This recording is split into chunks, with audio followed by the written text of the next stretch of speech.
Okay, thank you very much for receiving us virtually, but receiving us. We've Right. known each other for some time, and I think this is a great experience of getting to know an excellent work you're doing in the UK. I'm looking forward to showing you what we do here. Okay, fantastic. Well, I was there a year ago, and I saw the second card you delivered, and Yes. now I understand you've got a lot going on. Can you tell us a little bit about your company, of how you've evolved, how much time have you been doing this? The business started producing cars about 3 years ago. We've been building recreations and restorations. Restorations are good for showing the kind of quality we can produce, and also I think it's important that as a Porsche company we understand Porsche and the whole ethos behind the cars, and especially the early cars, because that's where the 911s come from. Yeah. We also try and incorporate as much design language from the early cars as possible. So the early 70s, late 60s cars, and that goes throughout our car. We take the design philosophies of Porsche and the historical styling and styles, and basically put a sympathetic contemporary twist on everything. So in the beginning, you started out with the prototype that was Yes. very known, like got a lot of press, right? Yep. How Yep. how was your experience with that? Like you started out of nowhere, so well, with this idea, and suddenly things, it was like a snowball, right? Yeah, definitely. Well, so the prototype, we actually outsourced a lot of the work for that, and very quickly realized that there was no control over timing, quality, anything like that. So we basically brought as much in-house as humanly possible. And since that car, we've basically completely redesigned the recreation from that prototype. So there's actually not a single part that's the same as the prototype, but it was Okay. a very useful. As with all prototyping, with all R&D, it's about what you can learn from something, not just about what the end result of that prototype is. Cannot wait to start seeing what you're doing. So maybe you can tell us about the work you do while you show us the cars. Yep, no problem at all. So if I put you onto the other way, so basically, this is a donor car that we're stripping at the moment. So that's just a standard C4 1991. So we basically strip the car completely down to a bare shell. Okay. And then once that happens, we remove all the paint, obviously, as well, and etch prime it to protect it whilst we're doing all the modifications. So this is literally about to have all the arches and all the front end work done to it. Okay, so it's Um, still like virgin in that stage. It you haven't touched any bumper or any. so this car is literally a stripped car that hasn't had any metal work done to it yet. No. So this is Oh, a okay. standard car that is just completely stripped. So then this car has had all the work done to the bodywork. Ignore the wheels; they're just our workshop wheels. Okay. So this is starting to be built up. Has all been painted and is all having all the carbon fiber panels. So this is the bumper that I was talking about. The Wow, blades. So they're that even though looks the just amazing. even though these are all painted and trimmed parts, all of the herringbone, I don't know if you can see from the parcel shelf all the way Yeah. through the spoiler, all of it lines up. It does. It's not just about the details you can see; it's about the details you can't see as well. It's all the interior panels. I don't know if you can see inside. So all of the interior panels are actually carbon fiber underneath the leather trim. Okay.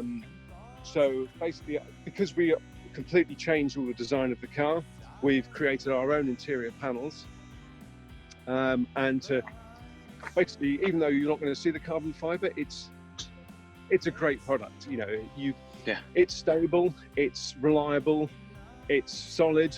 You know, it won't. Yeah, you can It rely on won't it. break. It won't Yeah. break. Yeah, exactly. And it's Yeah. lightweight, so hence we can get the weight down massively on these cars. So, How much weight can you save? So on the car over here, this one here, we've managed to save just under 250 kilograms from standard car. So Okay. it's just over 1,200 kilograms. Okay. This car also is a 3.8. We do 3.6 completely rebuilt, 3.8 or 4 litre. All right. The 3.8 we say we assume around 350. Obviously every engine is different. This one in particular actually gets 370 horsepower. And also the torque has improved by a third. Okay. But going So, back to the weight reduction, that car, I understand that the modifications are steel, right? They're not carbon. So this is actually a steel car. So this isn't the lightest car we can do. So we can do all of this as carbon fiber, and the front arches as carbon fiber, and the roof, if you like, in carbon fiber. So this is the heaviest weight it could be, and it's still and that is just above 1,200 kilograms. Yes. And in the case you use all the carbon fiber you can use, how much do you expect it to weigh? I would expect to lose probably about another 80 kilograms. All right. And that would be around 1,100, something like that. Yeah, exactly. And so obviously if you went for 4 litre, for example, then you've got 400 horsepower and just over a ton. That's a good power to weight ratio. Yeah, amazing. Yeah, so, definitely. And you remove the sunroof from that finished one, right?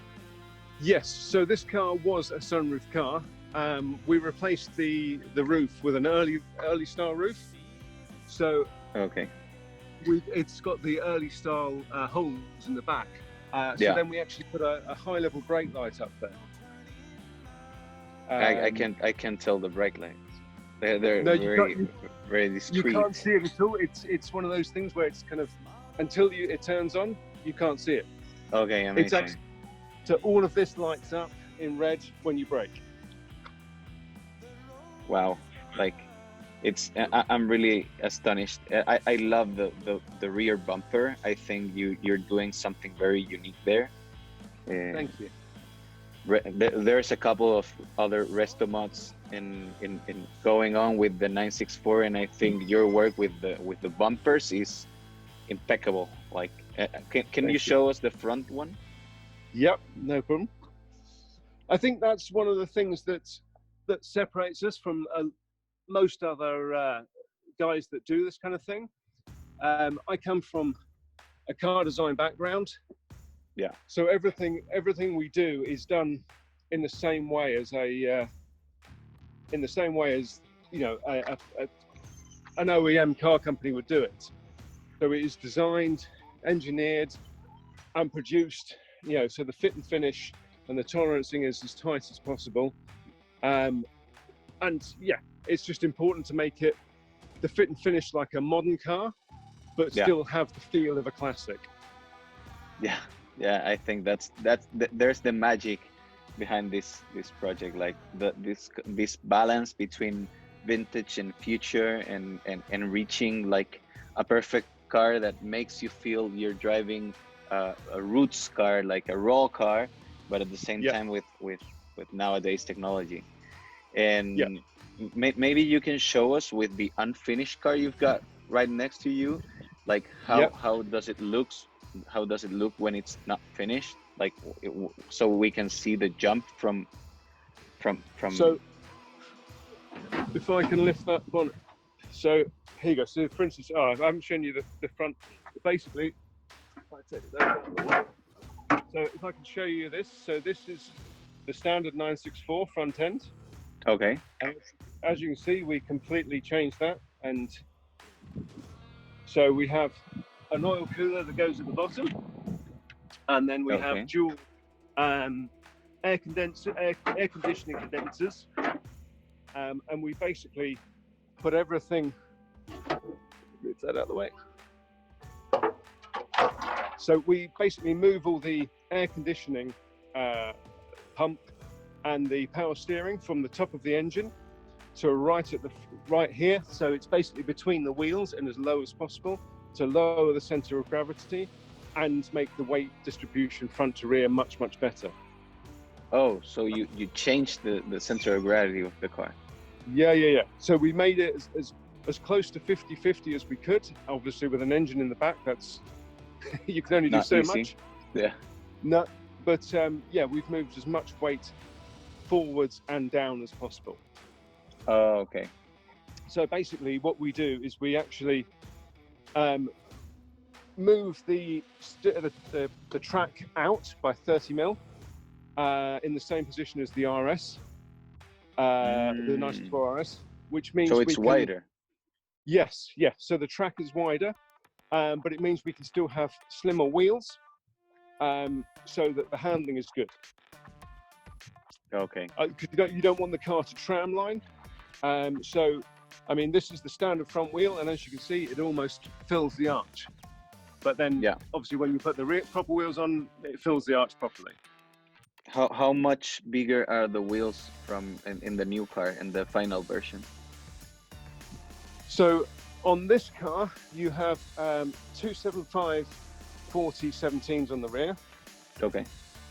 And you have 225 45 17s on the front. That's a pretty decent width. Yeah.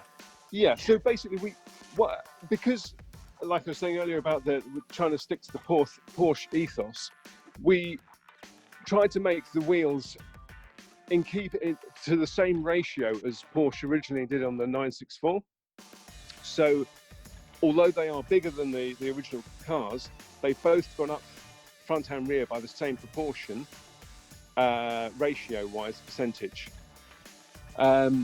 So they're obviously the same diameter as the original car, so you don't mess with all the speedo and everything.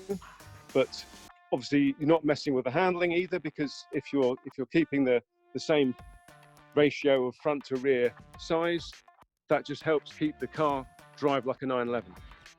Yeah. The idea is not to ruin the original experience, right?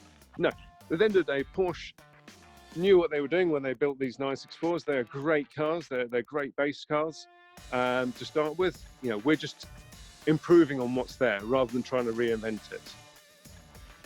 Okay, perfect. I think that's very fair with the brand. Yeah. So what else did you strip the car down from in the interior? Like, can you show us the interior, what it's starting to look like in that middle step?